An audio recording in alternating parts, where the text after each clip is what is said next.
Hey guys, welcome back to more HOA stories. In this video, my neighbor burned down my house because I refused to join his new HOA community. Let's dive right into the video. So I've owned my house for about 15 years now. It's not a mansion, but it's solid, comfortable and exactly what I wanted when I moved in. I worked hard for it, kept it in great shape, and honestly, I loved the little quirks about it. The neighborhood used to be relaxed, like kids played outside and the occasional block barbecue kept things friendly.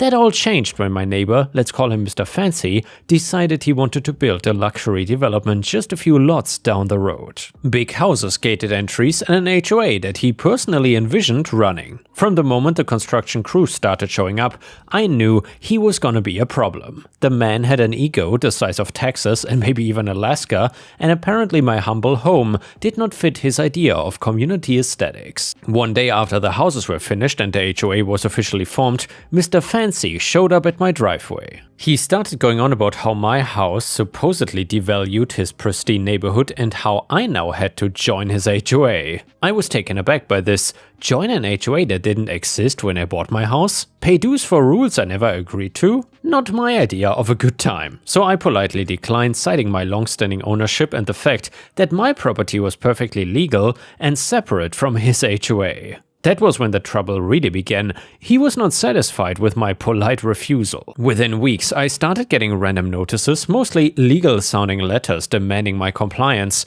Then small things escalated, like access blocked temporarily during construction, crews digging near my property line, minor flooding of my driveway. At first I thought it was all just intimidation, but it was clear he had bigger plans. After I refused to join his HOA, things started getting weird fast. First it was small petty things. Crews would show up unannounced, digging near my driveway or trimming trees right on the property line, all the while Mr. Fancy hovered, muttering about community standards. I would ask them to stop, but he insisted it was for the neighborhood's benefit. I quickly realized this was all intimidation, designed to pressure me into paying dues or signing documents I had no obligation to. Next came the complaints. He filed notices about my lawn supposedly being uneven, my mailbox being the wrong style, and even claiming that the paint on my siding clashed with the colors of his new development. I kept records, sent polite replies, and ignored the majority of his BS, but it was exhausting. Every time a letter came, I had to check every corner of my property to make sure I was not giving him an excuse for his next move. But then, the escalation turned more serious. One morning, I found large construction vehicles parked in front of my house, blocking the driveway entirely. Another day, water was running onto my property from a neighboring ditch, flooding my front yard. At first I thought it was accidental, but it became clear it was not. It was deliberate, a form of harassment, and the message was obvious. Join the HOA or else. I started looking into this HOA, and the more I dug, the more I found. Permits were questionable, documents were half finished, and some rules didn't even make sense. This guy had built the development, formed the HOA, and was now using it as a weapon to try to control my property. A home that predated his fancy community by over a decade. That's when I realized this was not just pettiness, it was a full campaign to bully me into submission. One night I came home late from work and noticed something strange, the faint smell of smoke in the air. At first I thought it was someone burning yard debris or something, but the smell grew stronger as I pulled into my driveway, and that's when I saw the flames, licking the side of my house, the garage engulfed, and a shadow moving away from the scene. My heart sank, but I stayed calm, called 911 immediately, and made sure I and my family were safe. Firefighters arrived fast and they managed to contain most of the house, but the damage was real. Smoke everywhere, the garage was charred and a few cherished items lost, and the lingering sense that someone wanted to destroy my life. I remembered all the harassment, the blocked driveways, the flooding, the petty complaints, and my gut told me this was no accident. I made a mental note to keep a detailed list of all the evidence I could come up with. Later, after the fire department and police did sweeps for safety and looking for a cause, they had an answer for me. There were traces of gas, footprints leading towards the neighbor's property, and they were making the official cause of the fire as arson.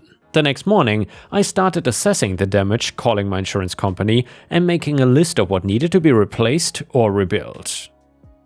My neighbor, of course, played innocent, acting shocked when anyone asked. He even tried to suggest that maybe my old wiring caused a fire. I didn't buy it for a second. The guy was a snake, and a slimy one at that. Even in the chaos, I refused to panic. I stayed organized, documented everything, and started thinking ahead like I was playing chess with him. I just knew that I wanted to win without stooping down to his level. Once the immediate danger had passed and my house was stable, I knew it was time to take action.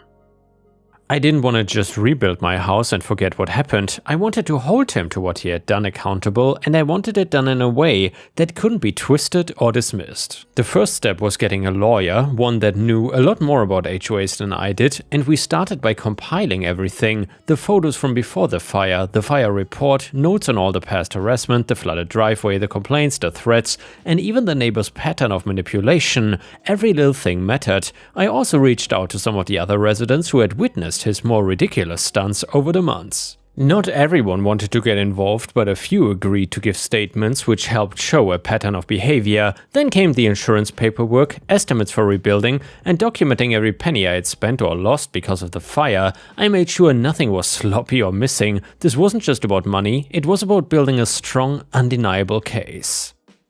My lawyer advised me to keep everything in chronological order, clearly showing escalation and how each action he took directly affected me. During this process I realized how often these neighbors think they can intimidate people and get away with it, and how rare it is to see someone fight back in a methodical, calm way. I wanted my actions to be clean and professional, nothing to give him leverage, nothing that could be spun. By the time we were ready to file, I felt confident, organized, and ready to see this through. The day the case went to court, I felt nervous. It wasn't just about money for me, it was about righting a wrong. I was standing up for my rights and my home. My lawyer laid everything out step by step, showing the judge and the jury exactly what had happened. From the complaints and minor property harassment to the arson that destroyed my house. The neighbor tried his usual tricks, waving papers around, raising his voice, claiming I was exaggerating, and even saying the fire was an accident or that somehow I had caused it. But the judge was not having any of it. Every claim he made was countered with documentation, witness statements, photos, and clear evidence. It became obvious that he had done it on purpose, as a direct result of me refusing to join the HOA. Instead of more scared, I actually felt more calm the more he spoke and dug himself into a hole. The jury could see the pattern of harassment, the escalation, and the reckless criminal behavior that led to the fire. Every attempt he made to twist the story only made him look worse. Even the neighbors who had doubted me in the past were quietly nodding along. It was validation that I'd handled everything correctly. When the verdict came down, I was relieved and amazed. 7 years in prison for him, restitution covering the damages and legal costs, and finally, the sense that justice had been served. This covered over $520,000 in damages. I didn't feel like I had won in some petty way. This was about righting a wrong, and the law had sided with me. The best part was knowing that my home, my property, and my peace of mind were fully restored. After the trial, the first thing I wanted to do was rebuild. Not just the house, but my life. The fire had left a lot of damage, but I was not scared. I started planning the repairs, meeting with contractors, choosing materials, and making sure everything was exactly how I wanted it. I knew it would take time, but it was worth it. Neighbors stopped by frequently, offering support, sharing stories, and even helping in small ways. Some brought over meals, others helped clear debris. The community that watched me deal with the neighbors' harassment saw the reality of the situation, and it strengthened my bond with them. It was a reminder that even when someone tries to isolate you, there are people willing to step in when it counts. The neighbor's development faced its own troubles after the trial. Local authorities reviewed the permits and unsurprisingly, they found multiple violations. Word spread quickly that his plans were not as solid as he thought, and the pressure on him started to mount even more. Meanwhile, I could finally enjoy my property without fear, knowing that the law had my back and my home was safe. I made small upgrades to the house during the rebuild, things I'd been dreaming about for years. Every time I walked through the doors, I felt a sense of pride not just in the house, but in having stood firm against someone who tried to bully and intimidate me.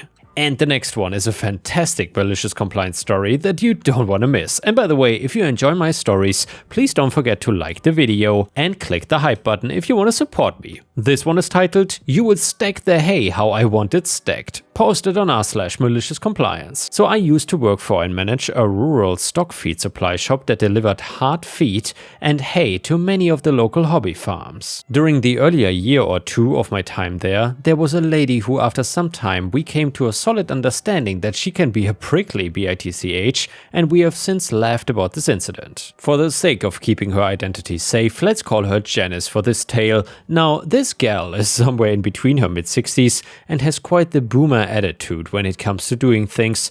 The fun old shtick of, "I've been doing this since you were nappies, so do it how I tell you." And well, this one fine summer in the middle of a drought, she ordered a large batch of hay, 60 bales. I drive out in the truck and I know I'm gonna get a good workout putting these babies in her shed because the truck cannot get close to her shed.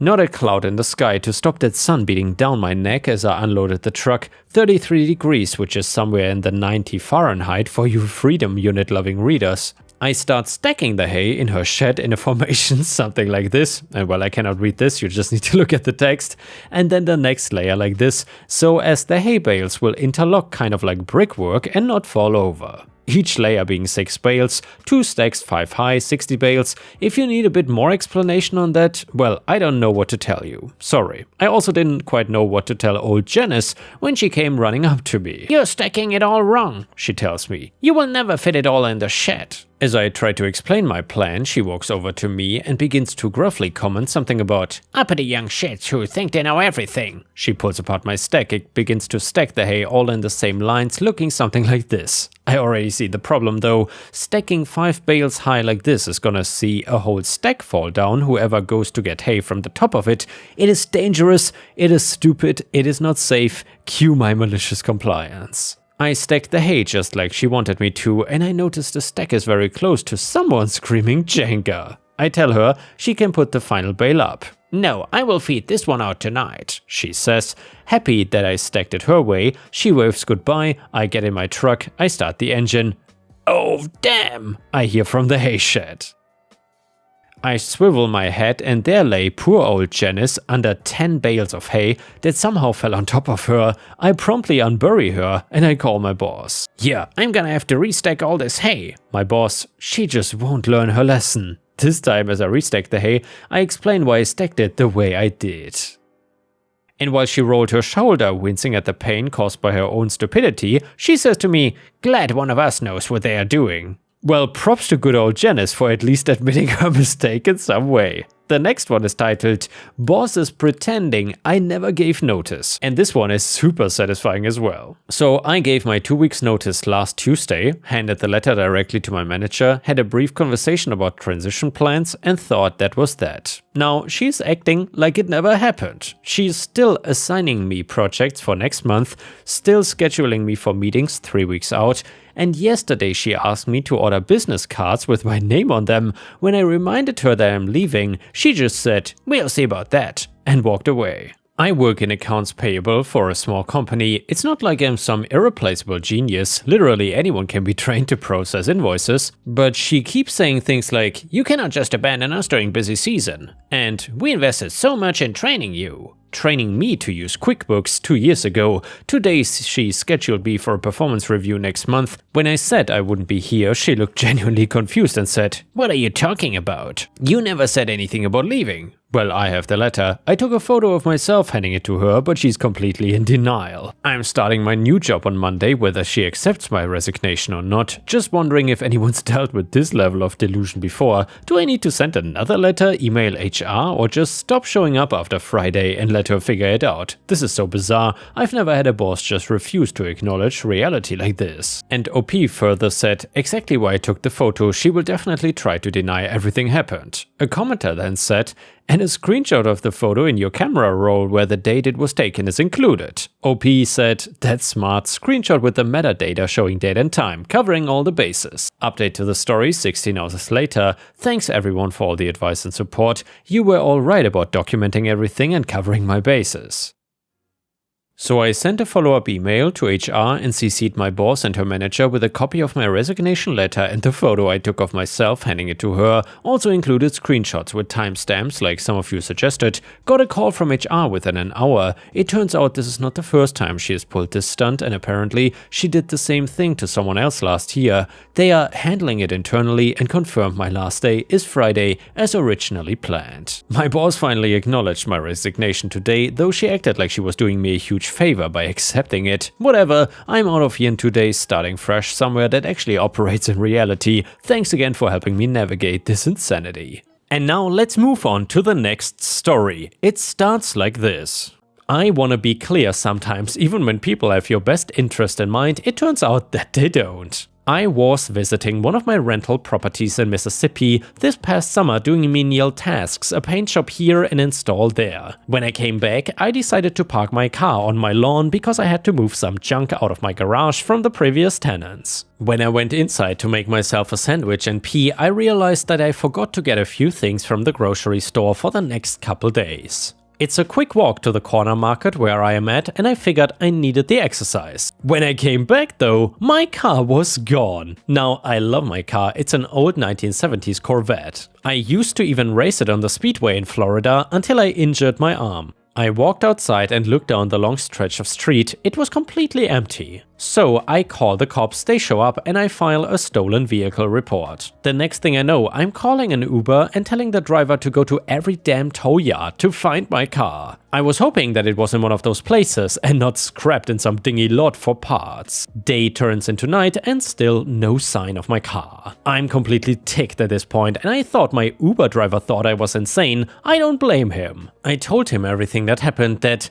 I think someone stole my car and I need to do my own detective work to see if it got towed. The guy starts laughing but sympathized with me, so I tipped him well. Finally, I get back to the house and still no sign of my car. I'm completely torn at this point, wondering if the cops are actually gonna find it. I started to have some panic attacks, so I took my meds and passed out on the couch that night. The next morning I wake up and see some shadows outside my window. I looked out and see this middle-aged lady with blonde hair and pepper streaks down the middle. I go outside and ask her, "Hey, can I ask you a question?" She turns around and sighs and says, "Yeah, go ahead." I then begin telling her how my car went missing and I'm not sure where it went. She starts mumbling under her breath and starts cursing as I ask her more questions. "Look ma'am, I'm not asking you too much, but I just want to know where my car is at. Haven't you seen it if you live here?" And I point to her house and she just looks at me and rolls her eyes. "Well, I guess I will let you know this much, but that car that was here on your lawn has been towed for violation of the HOA bylaws." I looked at her in disbelief. HOA bylaws? Look ma'am, I'm a landlord here and I'm sure I know everything about the HOA and their policies. Can you please let me know what happened so I can get my car back? She then turns around 180 degrees on me and goes back in her house. At this point, I now know that she is liable for my car getting towed, and everything in me wanted to break down her door to get my personal property back. So I went over to her door and started banging on it.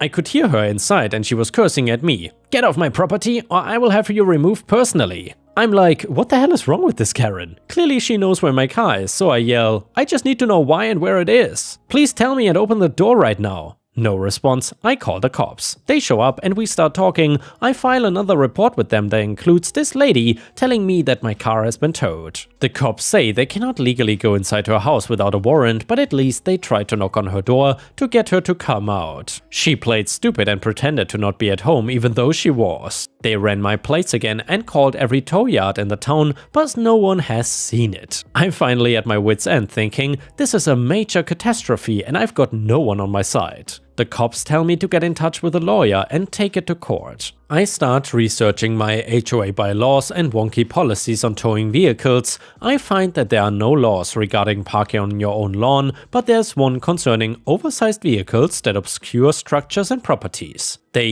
even had a line that said vehicles with 2 different colors and accessories that distract. I'm thinking this is nuts because my car only has 2 stripes down the side, but it does not have accessories that distract. Did this lady tow me because she got it wrong? After talking with the cops and filing out a report, I went back inside and called up the HOA. It goes to voicemail and it turns out that it's the lady I talked to that day and her name is Margaret. I could tell that it was her voice, I kid you not. She is the vice president of the HOA. For Christ's sake, this lady must have something against me or something. I guess she didn't like my previous renters. I start researching HOA laws some more in the area and particularly the subdivision where my property is. I call back Margaret, who happens to be the HOA vice president. I tell her the cops are on their way over to speak with her. I call her back, no answer, again, no answer. Finally, she comes outside. I swear, I thought she was gonna tackle me or something and punch me right in the face right there. Why the hell do you keep calling my phone? Just what is it that you want anyway? Don't you know that you cannot park your car there? You need to stop calling this phone or I will have you arrested for harassment. I start to climb up and my anxiety kicks in. I run inside and grab a few meds. I come back out and just as she is about to leave in her car, I start yelling, "Look lady, I need my car right now. If you don't tell me where it's at, I'm gonna sue your ass for theft and for non-compliance on HOA laws." She gets out of the car and then starts screaming at me. "What the hell is your problem? That car was illegally parked in that lawn. You don't live here and it's blocking the property. I could have you arrested for breaking HOA laws and for harassing me." She gets back in the car and puts on her seatbelt, but for some reason, she just sits in her car waiting. She gets on her phone and looks at me while she is talking in it. I start yelling at her,